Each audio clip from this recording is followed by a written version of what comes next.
Day to day news Bharat में मैं श्रेया शर्मा आपका स्वागत करती हूं। हम वादा करते हैं कि पूरी निष्पक्षता के साथ पत्रकारिता करेंगे और हमारा कोई भी पत्रकार फील्ड में किसी से किसी भी प्रकार का उपहार या विज्ञापन स्वीकार नहीं करेगा, ना ही किसी को ब्लैकमेल करेगा। हम दबे कुचले लोगों की आवाज बनते आए हैं और आगे भी बनेंगे। साथ ही हम ऐसी कोई खबर नहीं दिखाएंगे जिससे हमारी भोली भाली जनता मूर्ख बने या उन्हें किसी भी प्रकार का कोई धोखा मिले। हम लोकतंत्र के चौथे स्तंभ को मजबूत करने की पूरी कोशिश में लगे हुए हैं। अब बात करते हैं खबर की, जो इस वक्त की बड़ी और अहम खबर ईरान से सामने आ रही है। आपको बता दें कि ईरान इस समय अपने हालिया इतिहास के सबसे गंभीर आंतरिक संकटों में एक का सामना कर रहा है। 28 दिसंबर को तेहरान में जो है दुकानदारों की हड़ताल से शुरू हुए विरोध प्रदर्शन अब एक बड़े जन आंदोलन का रूप ले चुका है, जो देश के कई प्रमुख शहरों तक फैल चुका है। आपको बता दें कि शुरुआत में ये प्रदर्शन महंगाई, बेरोजगारी और लंबे समय से चले आ रहे आर्थिक ठहराव के खिलाफ थे, लेकिन बहुत ही जल्द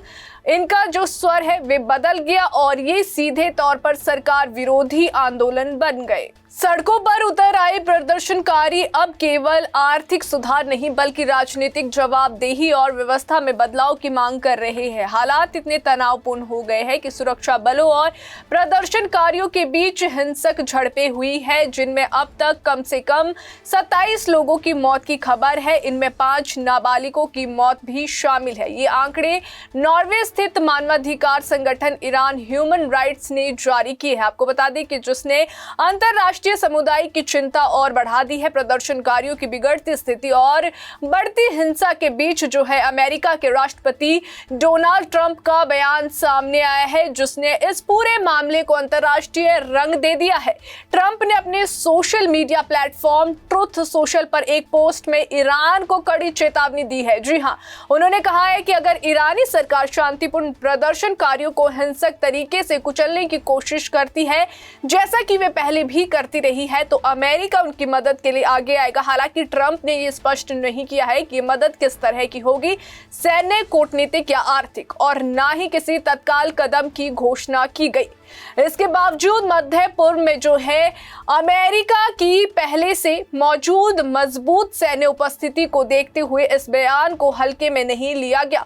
विशेषज्ञों का मानना है कि ट्रंप का ये जवाब और ये बयान जो है जानबूझकर दबाव बनाने की रणनीति का हिस्सा हो सकता है। ट्रंप के इस बयान के बाद जो है हालात और ज्यादा तनावपूर्ण हो गए हैं।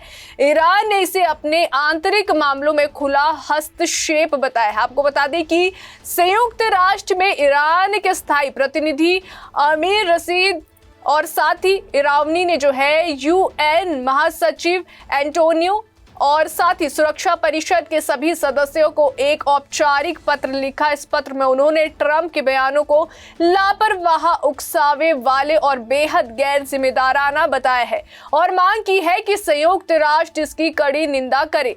इरावनी में आपको बता दी कि उन्होंने कहा कि इस तरह के बयान जो है संयुक्त राष्ट्र चार्टर और अंतर्राष्ट्रीय कानून का गंभीर उल्लंघन है और इससे क्षेत्रीय शांति को बड़ा खतरा पैदा हो सकता है। उनका ये भी कहना था कि किसी भी देश को दूसरे देश की जनता को भड़काने या सत्ता परिवर्तन की खुली धमकी देने का अधिकार नहीं है। ईरान के शीर्ष अधिकारियों ने भी जो है अमेरिका पर सीधे आरोप लगाए हैं कि वे इन प्रदर्शनों को भड़काने और अस्थिरता फैलाने की कोशिश कर रहा है। सरकारी बयानों में कहा गया कि अगर अमेरिका या उसके सहयोगी देशों ने किसी भी तरह का हस्तक्षेप किया तो इसका असर जो है केवल ईरान तक सीमित नहीं रहेगा बल्कि पूरा मध्य पूर्व इसकी चपेट में आ सकता है। ईरान ने चेतावनी दी है कि ऐसी किसी भी कार्रवाई से अमेरिकी हितों और सैन्य ठिकानों को गंभीर नुकसान पहुंच सकता है। ये बयान साफ तौर पर उस तनावपूर्ण पृष्ठभूमि की ओर इशारा करती है जिसमें पहले से ही अमेरिका और ईरान के रिश्ते बेहद खराब चल रहे हैं। जी हां, इसी बीच एक तस्वीर ने इस पूरे विवाद में आग में घी डालने का काम किया है। ये तस्वीर रविवार देर रात जो है आपको बता दें देर रात की बताई जा रही है, जब राष्ट्रपति ट्रंप सीनेटर लिंड्स ग्राहम के साथ जो है एयर फोर्स 1 में जो फ्लोरिडा से वॉशिंगटन लौट रहे थे। इस तस्वीर में ट्रंप के हाथ में एक टोपी दिखाई दे रही है जिस पर लिखा है मेक ईरान ग्रेट अगेन।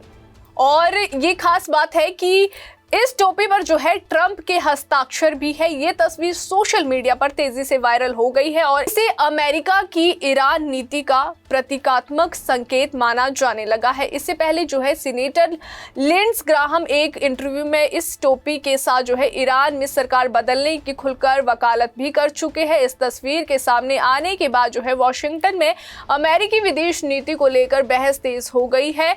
वहीं डेमोक्रेटिक पार्टी के नेताओं और कई पूर्व राजनयिकों ने इसे बेहद खतरनाक और गैर जिम्मेदाराना उकसावा बताया है। उनका कहना है कि इस तरह के प्रतीक और बयान न केवल ईरान में हालात को और बिगाड़ सकते हैं बल्कि अमेरिका को एक और बड़े संघर्ष की ओर भी धकेल सकते हैं।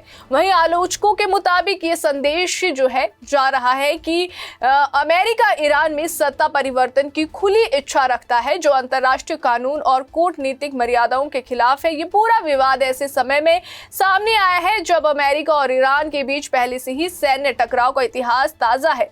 पिछले साल जून में अमेरिका ने इजराइल के साथ मिलकर ईरान के 3 प्रमुख परमाणु ठिकानों पर बमबारी की थी। जी हाँ, आपको बता दें कि उस हमले के जवाब में ईरान ने जो है कतर की राजधानी दोहा में स्थित एक अमेरिकी एयरबेस पर मिसाइलें दागी थी। हालांकि उस टकराव के बाद हालात पूरी तरह से युद्ध में नहीं बदले, लेकिन दोनों देशों के बीच तनाव लगातार बना रहा। ट्रंप तब से लगातार चेतावनी देते आ रहे हैं कि अगर ईरान अपने परमाणु कार्यक्रम या मिसाइल क्षमता को दोबारा सक्रिय करने की कोशिश करता है तो अमेरिका फिर से सैन्य कार्रवाई करेगा। हाल ही में दिए गए एक बयान में ट्रंप ने कहा कि अब सुनने में आ रहा है कि ईरान फिर से निर्माण करने की कोशिश कर रहा है। अगर ऐसा हुआ तो हमें उन्हें फिर से गिराना पड़ेगा और हम उन्हें बुरी तरह से गिराएंगे। इस बयान ने यह साफ कर दिया है कि ट्रंप प्रशासन किसी भी तरह की नरमी के मूड में नहीं है। विशेषज्ञों का मानना है कि ऐसे बयानों और प्रतीकों से ईरान के भीतर चल रहे प्रदर्शनों पर भी असर पड़ सकता है। एक तरफ जहां कुछ प्रदर्शनकारी इसे अंतर्राष्ट्रीय समर्थन के संकेत के रूप में देख रहे हैं, वहीं दूसरी तरफ ईरानी सरकार इसे विदेशी साजिश बताकर और ज्यादा सख्ती कर सकती है। कुल मिलाकर ईरान इस समय आंतरिक असंतोष, आर्थिक संकट और बाहरी दबाव तीनों से जूझ रहा है। सवाल यह है कि क्या ये विरोध प्रदर्शन किसी बड़े राजनीतिक बदलाव की ओर बढ़ेगा या फिर सरकार इन्हें जो है सख्ती से दबा देगी। अभी के लिए फिलहाल इतना ही। देश और दुनिया की ताजा खबरें जानने के लिए देखते रहिए day to day news Bharat और हमारे चैनल को लाइक, शेयर और सब्सक्राइब करना ना भूलें।